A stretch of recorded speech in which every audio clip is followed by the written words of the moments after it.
textech. Gouji, neboli kustovnice čínská, je známá svou mnohostrannou prospěšností na lidský organismus.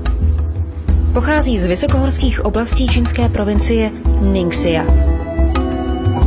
Tyto přírodní podmínky podhůří Himalají svou jedinečností a bohatostí na minerály utvořily světovou unikátní oblast pro její pěstování. Účinky gouji na lidský organismus jsou téměř magické díky obsahu silných antioxidantů, vitamínů a nutričních látek.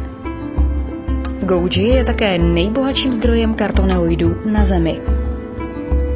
Číňané žijící v provincii Ningxia se dožívají nejvyššího průměrného věku z celé Číny. Tito obyvatelé jsou nejlepší ukázkou účinku gouji na lidský organismus. V dnešní hektické a uspěchané době hledáme různé způsoby, jak si udržet zdravé tělo i mysl. I u nás je gouji dostupná a jednou z forem je tekutý zázrak přírodní medicíny. Gouji.